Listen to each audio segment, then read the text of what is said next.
Assalamualaikum warahmatullahi wabarakatuh. Saya berkali-kali diminta oleh rekan-rekan jurnalis untuk memberi pendapat berkaitan dengan peristiwa pembakaran mobil dan tembakau luar Jawa di Pamekasan. Dalam konteks ini saya ingin melihat peristiwa itu dari dua pendekatan. Pertama adalah pendekatan teori konflik, yang kedua dari perspektif hukum. Dari pendekatan teori konflik ini, ya kita lihat asumsi teori konflik itu kan bahwa manusia atau masyarakat pada dasarnya ini berada dalam kondisi konflik, selalu berada dalam kondisi konflik. Jadi meskipun kita lihat misalnya di permukaan ini seolah-olah damai, tenang, ya dalam perspektif teori konflik ini sebenarnya mereka ini terfragmentasi karena adanya kepentingan yang berbeda.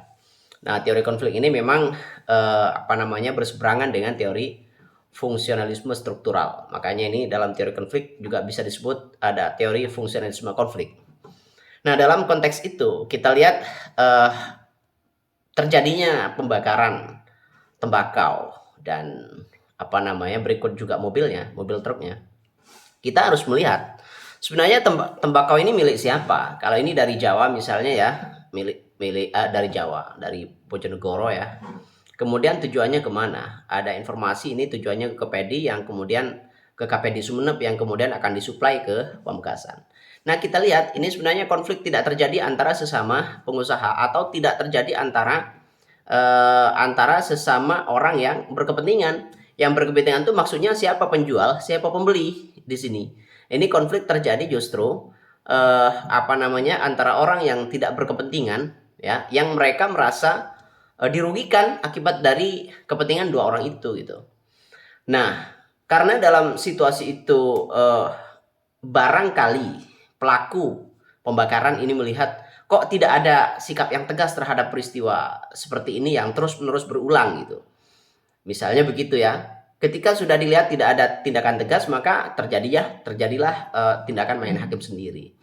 Nah, dalam konteks saat ini ternyata situasi ini semakin melebar. Melebarnya itu potensial terjadi konflik SARA karena kita lihat di media sosial ini kan ternyata digiring pada persoalan-persoalan seperti misalnya ini kan orang hanya mencari nafkah, hanya mencari rezeki, ya. Meskipun barangnya misalnya tembakau luar Jawa, kenapa harus dibakar? Kenapa harus dibakar dengan mobilnya? Kenapa tidak dilakukan misalnya tidak dipercayakan saja pada penegak hukum, misalnya terjadi begitu. Sehingga di media sosial didorong, ya kalau orang Madura atau misalnya liter M, mobil liter M ke luar Madura misalnya ke Bojonegoro, hati-hati sajalah. Nah, situasi seperti ini kalau tidak segera disikapi, ya maka ini akan menimbulkan konflik sosial yang semakin rawan. Ya, kita memang lihat bahwa konflik kalau dalam perspektif Karl Marx itu memang sejarah manusia ini memang bermula dari pertumpahan darah. Kita paham itu gitu. Nah, tetapi dalam konteks ini kita tidak berharap ada pertumpahan darah. Sehingga harus segera diantisipasi. Antisipasinya apa? Satu-satunya jalan yang saya sebut tadi sebagai perspektif hukum. Dari perspektif hukum ya harus ada kepastian hukum di sini gitu. Jadi harus ada ketegasan. Ada langkah cepat dari aparat penegak hukum. Kita hormati Polres Pamekasan untuk menangani perkara ini. Harus diusut tuntas begitu, sampaikan ke ruang publik sehingga ini tidak potensial terjadi konflik sosial yang fatal gitu. Nah, jadi satu-satunya harapan kita agar terjadi yang namanya public order atau ketertiban umum, ya, situasi masyarakat yang patuh terhadap hukum, satu-satunya cara ya hukum harus bekerja begitu. Ya kalau hukum ini dinilai oleh publik, loh kok ini lamban. Nah, apa masih menunggu misalnya terjadinya konflik yang semakin meluas misalnya antara masyarakat di Bojonegoro dengan orang Madura misalnya. Ini kan problem ini. Dan saya kira lebih baik mengantisipasi daripada sampai terjadi konflik SARA begitu. Nah, satu-satunya cara ya harus segera APH harus segera bekerja begitu. Ya kita hormati itu, tetapi dalam situasi seperti sekarang di mana media sosial yang demikian cepat mereka memberi perspektif tersendiri terhadap situasi ini, maka saya kira Polres Pamekasan harus lebih cepat memberi kepastian hukum ke ruang publik dan beri gambaran siapa sebenarnya pelaku, ya kan? dan siapa sebenarnya penjual dan pembelinya begitu. Kemudian bagaimana peran pemerintah di sini ya supaya menjadi tergambar. Ini dalam situasi seperti sekarang seolah-olah ini tidak tergambar.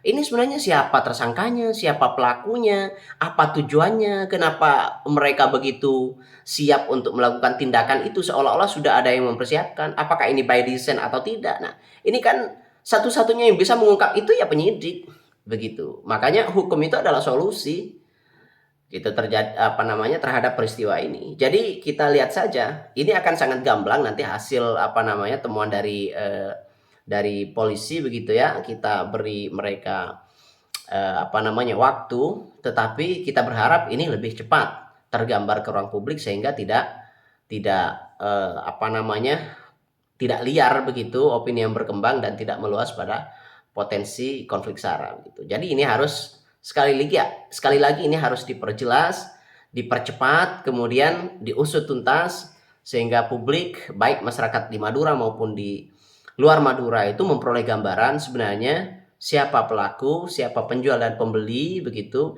bagaimana bisa terjadi apa namanya tindakan yang anarkis sehingga menyebabkan mobil dan tembakaunya langsung dibakar. Apakah karena faktor kecewa hukum tidak bekerja misalnya begitu, atau karena faktor apa namanya kayak kecewa penegakan perda tidak berjalan, atau mereka merasa bahwa ini karena ada dominasi ekonomi misalnya di lingkungan masyarakat sehingga mereka menilai agar tidak terjadi dominasi apa namanya dominasi terhadap apa namanya ekonomi berkaitan dengan tembakau ini, maka mereka melakukan tindakan yang di luar hukum misalnya. Nah, kita nggak tahu itu. Tetapi kita sekali lagi beri waktu kepada penyidik dan kita berharap bekerja lebih cepat.